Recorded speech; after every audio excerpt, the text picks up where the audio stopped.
11, me again, here to look at another unseen poem for preparation for section C of the exam on Friday. I hope you're all doing really well with your revision. If you've got any questions, please do get in touch with us. As per usual, we always will reply. So, we've got a new poem today that we're going to look at in a moment, but first let's just remind ourselves of the steps that we need to take in order to approach an unseen poem. Okay, so 5 steps, we added to it last night. The first step we need to do is obviously read through the poem and decide what it's about, essentially. Secondly, we need to note down the poem's purpose, the theme or its message. Thirdly, explore the poet's emotions, the moods or feelings. Does it stay the same, or is there a shift? Is there a sense of realisation maybe? Step 4, then we need to identify the poet's methods, so the language, the structure that's been used. How are they helping to show the emotions that we've already identified in step 3? Some examples here: word choice, semantic field, imagery. And then finally, we do, with all of those methods, we link them back to what the poet's intentions could potentially be. Okay, so first thing we're going to do is read through the poem. So we've got a new poem here by Brian Patton. It's called In the Orchard After Midnight. So let's read that together. If you're also going to pause the video actually now and find a copy of this poem, you could do on the internet, that would be nice. Okay, so February's over, in the orchard after midnight, muffed up against the cold, whiskey on the table, head back, staring skywards. I raise a glass to him, 2 months dead now, the grass white, crunchy as sugar, his ghost, moth quiet, steps out of nowhere and is beside me.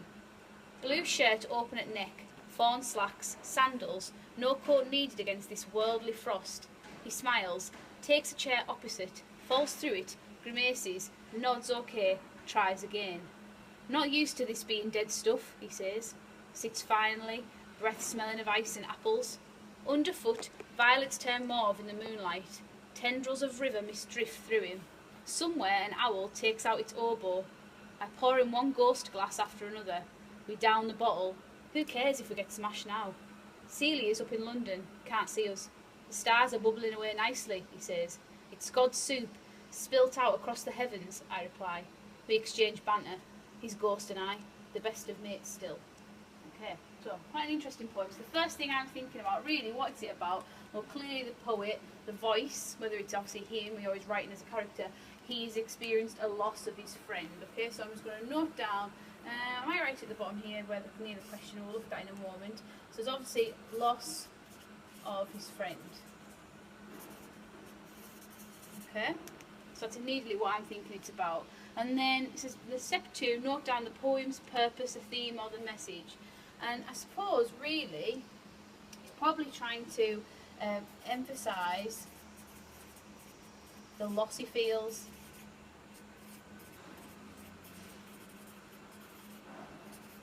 Okay, potentially like a sense of loneliness, how he feels like lonely. Now his best friend's no longer with him. And potentially a reluctance to move on. You might disagree with me, this is what I'm thinking. Reluctance too.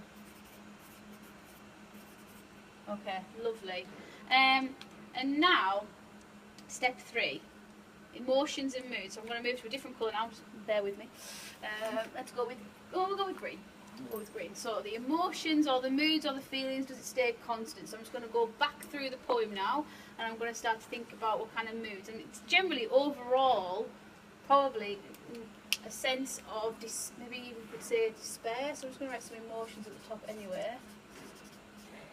So there's a bit of a despair here anyway overall. But let's have a look and see how that develops. February's over, in the orchard after midnight, muffed up against the cold, whiskey on the table, head back staring skywards. It's quite calm really to start with. Really. I raise a glass to him, 2 months dead now. Yeah, it's quite aggressive, well, not aggressive, but maybe like abrupt really.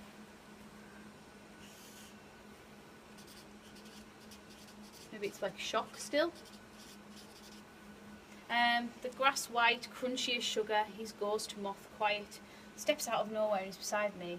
So he's a ghost here, a bit supernatural, so he's kind of maybe haunted still. So maybe unease potentially in himself. Blue shirt open at neck, fawn slacks, sandals, no coat needed against this worldly frost. He smiles, takes a chair opposite, falls through it, grimaces, nods okay, tries again. Not used to this being dead stuff. This is a bit of humour here, really. Now, there's a real massive shift there. Because at first you're a bit like, what's going on here? Why is there a ghost turning up? But now it's quite funny. Sits finally, breath smelling of ice and apples. Underfoot, violets turn mauve in the moonlight. Tendrils of river mist drift through him. Somewhere an owl takes out its oboe. Such interesting imagery there. I pour in one ghost glass after another. We down the bottle. Who cares if we get smashed now? Celia's up in London. Can't see us. That's quite sad. There's obviously some kind of link there with Celia. Why can't he see her? Stars are bubbling away nicely. It's God's soup spilt out across the heavens. We exchange banter. Best of mates still. That's quite, again, still quite sad, but then I suppose they're still best mates, but they're not going to see each other, so... Oh. Acceptance made me miss, thank you. It's really sad, actually. So, those are my different kinds of effects and emotions that I've got. So now I'm going to start to think about the methods that have been used to do that. So I'm going to get my red pen.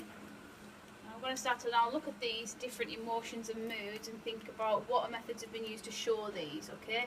So the calm, I think because of the setting, obviously if we looked at the title of the poem as well, In the Orchard After Midnight, obviously it's repeated again in the first line. So I think it's this kind of setting. The setting's kind of helping to create that, really. Setting of the scene, quite peaceful, isn't it, really, as well.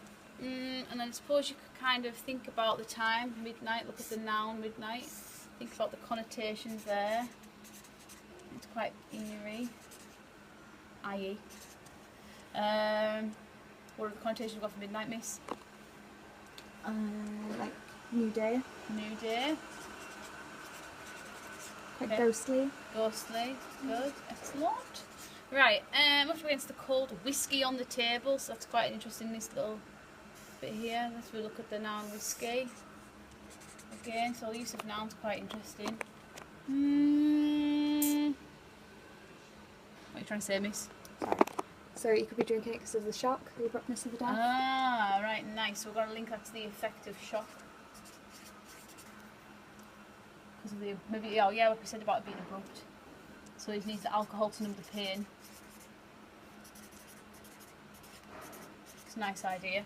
And then we've got here 2 months dead now. I've done a bit of language. So we said about here, didn't we, about the quite abrupt in regards to the punctuation as well with the dashes. So it's kind of almost like he's fractured, he's broken. Or he feels broken. But obviously refer to that kind of about if he's got that tie to him has been severed, it's been taken away from him. The grass white crunchy as sugar, his ghost moth quiet moth steps out of nowhere and he's beside me. Blue shirt open at neck, fawn sack. So it's a lot of descriptions you could say potentially about the noun phrases and the nouns as well. Again, he's trying to create that image. You can still see him, can't he? He's still with him. He's still in his mind's eye. So almost like he's, even though he's not there, he'll never leave him. Potentially. Let's have a skip down. Humour, not used to being dead stuff. Well, obviously it's a bit the ghost's now talking, so we've got a bit of dialogue here. So that's quite interesting use of dialogue. You don't really normally see that in a poem. So I find that quite interesting. Dead stuff as well. Go on, miss. Does that back up what you're saying about I'll never leave him? So he's still like hearing him. Oh, still hearing his voice. Yeah. Oh, so it's not just still seeing him, still hearing him. That's nice. So I'm just going to put a little like blob there and a blob there because I could talk about that and link that together when I've made my answer. That's nice. I like that idea. Dead stuff's quite colloquial. So we can talk about again. It's obviously friendly, obviously very close. I don't know what I've just done there with my spelling. Oh my word. Start that again. Okay. Pour him a ghost glass after another, so he's like wants him with him. Again, noun phrases. Very descriptive. Where I've said about Celia's up in London, can't see us. So again, like a noun, proper noun, linking to the sadness. Who is this? Is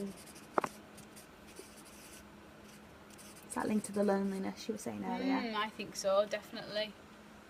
It's as well, yeah, when we said it. Yeah, because obviously we said, what do we think the poem's about? We think obviously he's got lost there, and he's still even got lost.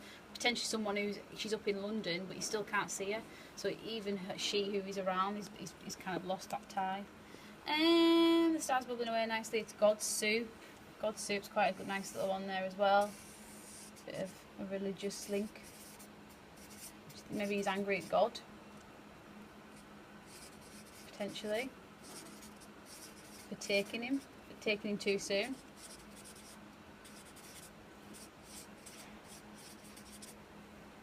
We exchanged banter again. You could link that into the colloquialism earlier on.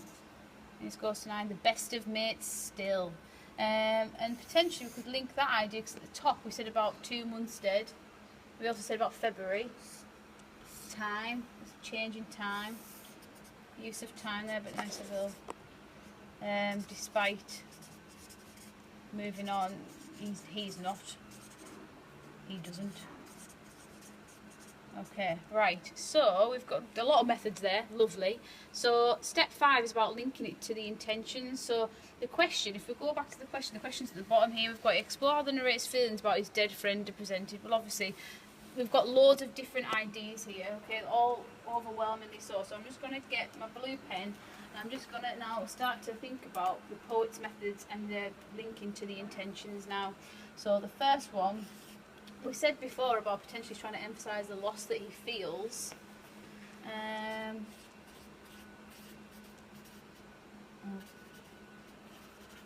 Okay, so which things could we link to about the loss of the friend? I think about the humour, the change into humour, and obviously then that links to the dialogue there. And then we could also have the noun phrase, I think, because we blobbed them together anyway. So we could link those two different ideas together. Reluctance to, or lonely, I think, actually. He's got a sense of loneliness about him. And I was thinking about bringing that, the colloquialism, because obviously that was something he was used to. And even think about the effects, loneliness, because it was an abrupt and shocking kind of time. You could link about the use